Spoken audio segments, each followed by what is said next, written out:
قل بفضل الله وبرحمته فبذلك فليفرحوا هو خير مما يجمعون۔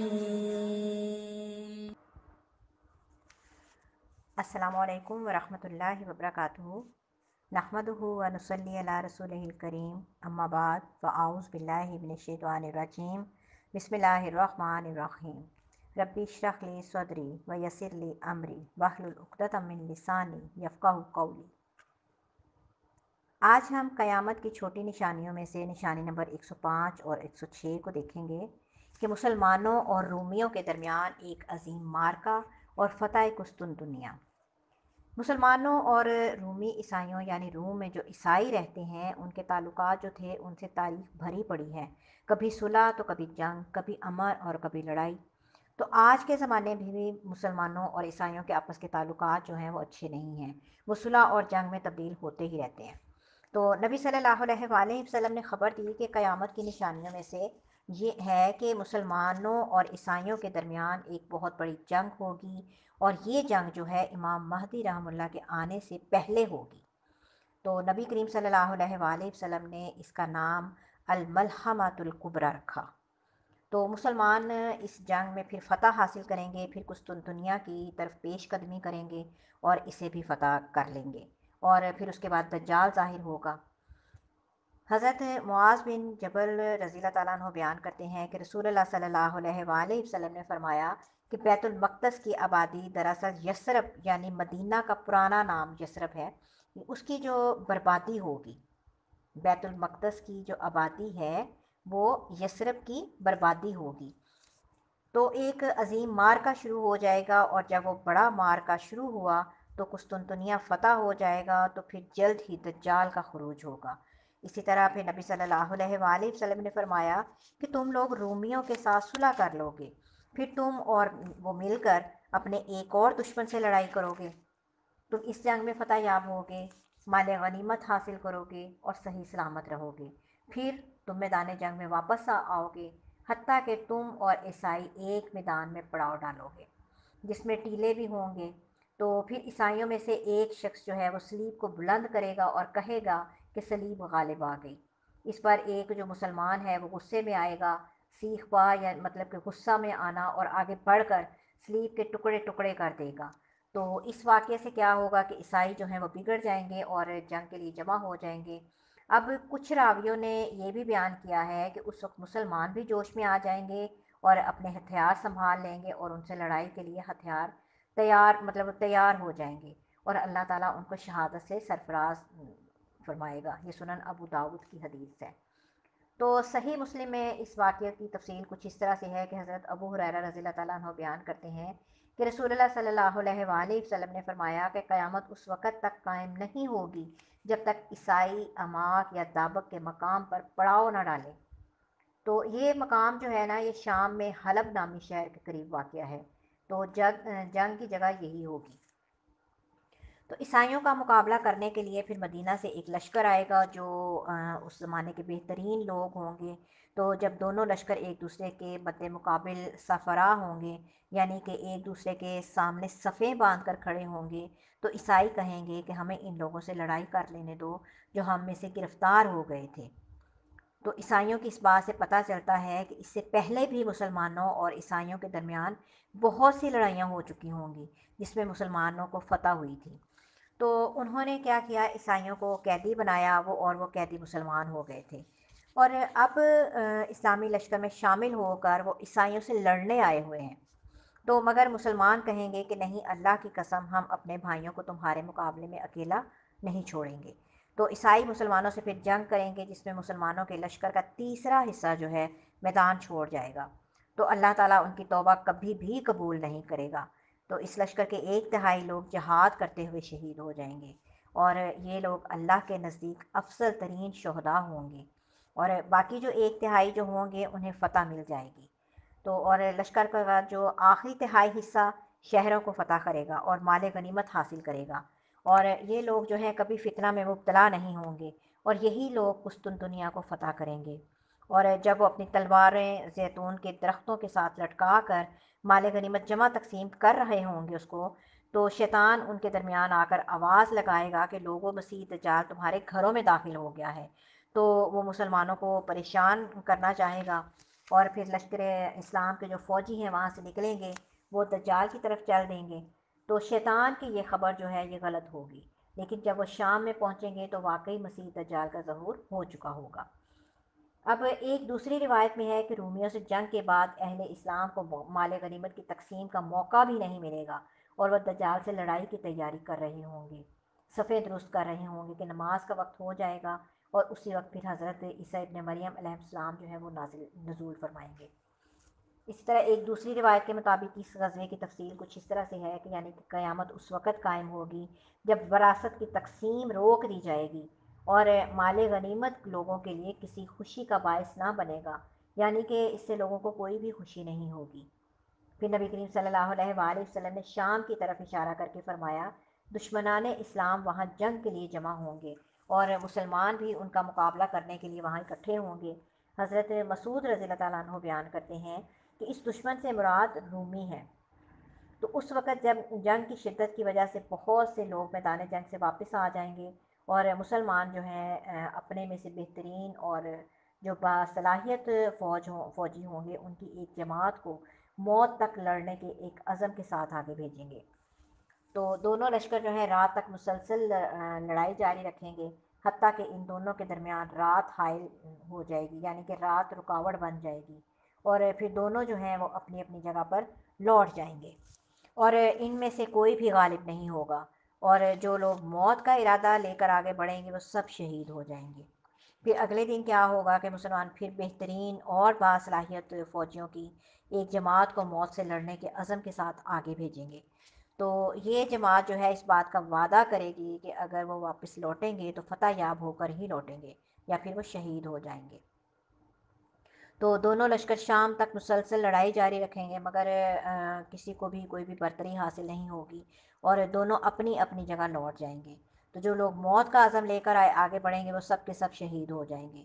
تو جب اس جنگ کا جو چوتھا روز ہوگا تو اہل اسلام دشمن پر جلد حملہ کریں گے، یعنی کہ وہ مختلف جگہوں سے مسلمان آئیں گے، اور اس روز اللہ تعالیٰ کفار کو شکست فاش دے گا، یعنی بہت کھلی شکست ان کو ملے گی، اور اہل اسلام ان کو اتنی بڑی تعداد میں قتل کریں گے کہ اس سے پہلے اتنی خون ریزی نہیں ہوگی، حتیٰ کہ ایک پرندہ بھی ان کے پاس سے گزرے گا تو تھوڑا سا آگے جانے سے پہلے ہی مر جائے گا۔ ایک باپ کی اولاد جن کی تعداد جنگ سے پہلے 100 ہوگی، جنگ کے بعد دیکھیں گے کہ ان میں سے صرف ایک بچا ہوگا۔ تو ایسی صورت میں کسی کو مال غنیمت کی خوشی نہیں ہوگی، نہ میراث تقسیم کی جا سکے گی۔ تو مسلمان ابھی اسی حالت میں ہوں گے کہ اس سے بڑی ایک مصیبت کی وہ خبر سن لیں گے۔ ایک شخص پکار کر کہے گا کہ لوگوں، دجال تمہارے بال بچوں میں گھس گیا ہے۔ تو یہ سنتے ہی وہ سب کچھ چھوڑ چھاڑ کر اپنے گھر کی طرف متوجہ ہوں گے، اور فوری طور پر 10 سواروں کو حالات کا جائزہ لینے کے لیے بھیجیں گے۔ تو نبی کریم صلی اللہ علیہ وآلہ وسلم نے فرمایا کہ ان سواروں کے نام، ان کے باپوں کے نام اور ان کے گھوڑوں کے رنگ تک میں جانتا ہوں۔ وہ اس زمانے میں روئے زمین کے بہترین گھڑ سوار ہوں گے، یعنی کہ نبی کریم صلی اللہ علیہ وآلہ وسلم کو اللہ تعالیٰ نے بذریعہ وحی بتا دیا تھا۔ اس عظیم مارکے کے لیے مسلمان غوطہ میں، یعنی دمشق کا جو شہر ہے وہاں اکٹھے ہوں گے۔ تو یہ لشکر اس وقت روئے زمین پر بہترین لشکر ہوگا۔ اللہ تعالیٰ انہیں عیسائیوں پر فتح نصیب فرمائے گا۔ حضرت عبد الدرداء رضی اللہ تعالیٰ عنہ بیان کرتے ہیں کہ رسول اللہ صلی اللہ علیہ وآلہ وسلم نے فرمایا کہ اس عظیم مارکے کے دوران مسلمانوں کا جنگی کیمپ ملک شام کے بہترین شہر دمشق کے قریب غوطہ کے مقام پر ہوگا۔ ایک دوسری روایت کے الفاظ یہ ہیں کہ عظیم مارکے کے دوران مسلمانوں کا کیمپ جو ہے وہ ایک ایسی سرزمین پر ہوگا جسے غوطہ کہا جاتا ہے۔ تو اس میں ایک شہر ہے جس کا نام دمشق ہے۔ اس وقت یہ مقام جو تھا مسلمانوں کے پڑاؤ کے لیے بہترین جگہ ہوگی۔ اس کے بعد پھر کیا ہوگا کہ مسلمان قسطنطنیہ کو لڑائی کے بغیر ہی امام مہدی کی زیر قیادت فتح کر لیں گے۔ تو اس وقت مسلمانوں کا ہتھیار کیا ہوگا؟ اللہ کی تکبیر اور تمہید ہوگا۔ تکبیر کا یعنی کہ اللہ اکبر کہیں گے، اور تحمید جو ہے یعنی الحمدللہ کہیں گے۔ تو حضرت ابو ہریرہ رضی اللہ تعالیٰ عنہ بیان کرتے ہیں کہ نبی صلی اللہ علیہ وآلہ وسلم نے فرمایا کہ کیا تم نے ایک ایسے شہر کے بارے میں سنا جس کی ایک جانب خشکی اور دوسری جانب سمندر ہے؟ صحابہ نے کہا جی ہاں اللہ کے رسول، ہم نے سنا ہے۔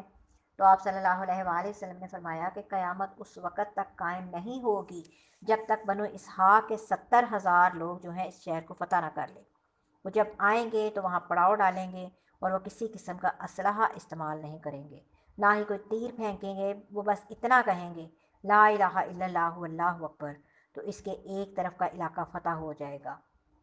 زور بن یزید کہتے ہیں کہ جہاں تک مجھے معلوم ہے آپ نے یہ فرمایا کہ سمندر والی جانب فتح ہو جائے گی، پھر دوبارہ کہیں گے لا الہ الا اللہ واللہ اکبر تو اس کی دوسری جانب فتح ہو جائے گی، پھر تیسری بار کہیں گے لا الہ الا اللہ واللہ اکبر تو شہر ان کے لیے کھل جائے گا اور وہ اس میں داخل ہو جائیں گے اور مال غنیمت حاصل کریں گے۔ ابھی وہ مال جمع کر ہی رہے ہوں گے کہ کوئی پکار کر کہے گا کہ لوگوں دجال ظاہر ہو گیا ہے، تو وہ یہ سنتے ہی سب کچھ چھوڑ چھاڑ کر اپنے گھروں کو لوٹ جائیں گے۔ تو اس حدیث کی شرح میں امام نووی رحم اللہ نے قاضی ایاز رحم اللہ کا یہ قول نقل کیا ہے کہ صحیح مسلم کے تمام نسخوں میں اس لشکر کے بنو اسحاق سے ہونے کا ذکر ملتا ہے۔ اس کے بعد نشانی نمبر 107 اور 108 ہے کہ وراثت تقسیم نہیں ہوگی اور لوگوں کو مال غنیمت سے خوشی نہ ہوگی۔ یہ دونوں جو علامتیں ہیں یہ آخری زمانے میں اس وقت واقع ہوں گی جب لڑائی ہوگی، جنگ ہوگی اور مسلمانوں کی پھر عیسائیوں کے ساتھ لڑائیاں جو ہیں شدت اختیار کر جائیں گی۔ حضرت عبداللہ بن مسعود رضی اللہ تعالیٰ عنہ سے روایت ہے کہ رسول اللہ صلی اللہ علیہ وآلہ وسلم نے فرمایا قیامت اس وقت تک قائم نہیں ہوگی جب تک وراثت تقسیم نہیں ہوگی اور مال کے حصول پر خوشی نہیں ہوگی۔ پھر آپ نے اپنے ہاتھ سے یوں اشارہ کیا اور پھر آپ نے ملک شام کی طرف اشارہ کیا۔ اس کے بعد ہے نشانی نمبر 109 کہ لوگوں کا پرانے ہتھیاروں اور سواریوں کی طرف لوٹ آنا۔ تو یہ علامت پہلے نبی کریم صلی اللہ علیہ وآلہ وسلم نے فرمایا مسلمان جو ہیں ابھی اس حالت میں ہی ہوں گے کہ اس سے پہلے بڑی مصیبت کی خبر سنیں گے۔ ایک شخص پکار کر کہے گا کہ اے لوگو دجال تمہارے بال بچوں میں گھس گیا ہے، تو یہ سب سن کر وہ سب کچھ چھوڑ چھاڑ کر اپنے گھر بار کی طرف متوجہ ہوں گے اور فوری طور پر 10 سواروں کو حالات کا جائزہ لینے کی غرض سے بھیجیں گے۔ تو نبی کریم صلی اللہ علیہ وآلہ وسلم فرماتے ہیں کہ میں ان سواروں کے نام، ان کے باپوں کے نام اور ان کے گھوڑوں کے رنگ تک کو جانتا ہوں۔ وہ اس زمانے کے روئے زمین کے بہترین گھڑ سوار ہوں گے۔ یعنی یہ نشانیاں ہمیں بتا دی گئی ہیں کہ یہ قیامت کے قریب ظاہر ہوں گی۔ نشانی نمبر 110 اور 111 ہے کہ بیت المقدس آباد ہو جائے گا، مدینہ کی بربادی اور اس کا باشندوں اور زائرین سے خالی ہو جانا۔ حضرت معاذ بن جبل رضی اللہ تعالیٰ عنہ سے روایت ہے کہ رسول اللہ صلی اللہ علیہ وآلہ وسلم نے فرمایا، یہ حدیث ہم نے پہلے بھی پڑھی ہے کہ بیت المقدس آباد ہو جائے گا اور یثرب جو ہے برباد ہو جائے گا، تو ایک عظیم مارکہ شروع ہو جائے گا۔ وہ مارکہ شروع ہوا تو قسطنطنیہ جو ہے وہ فتح ہو جائے گا، اور جب قسطنطنیہ جو ہے وہ فتح ہو گیا تو پھر جلد ہی دجال ظاہر ہو جائے گا۔ تو یہ کہہ کر پھر سیدنا معاذ بن جبل نے اپنا ہاتھ اس شخص کی ران یا کندھے پر مارا جسے حدیث بیان کر رہے تھے وہ، اور فرمایا کہ یہ بات اسی طرح برحق ہے جس طرح تمہاری یہاں پر موجودگی اٹل ہے، یعنی اللہ کے نبی کی زبان سے نکلی ہوئی کوئی بات بھی جھوٹی نہیں ہے۔ یثرب سے مراد ہے مدینہ، یعنی مدینہ کا پرانا نام جو ہے وہ یثرب ہے، اور اس کی بربادی سے مراد کہ اس کا اپنے باشندوں اور زائرین سے خالی ہو جانا ہے۔ ایک اور روایت ہے عظیم فتح قسطنطنیہ اور دجال کا ظہور، یہ سب جو ہے یہ 7 ماہ میں ہو جائے گا۔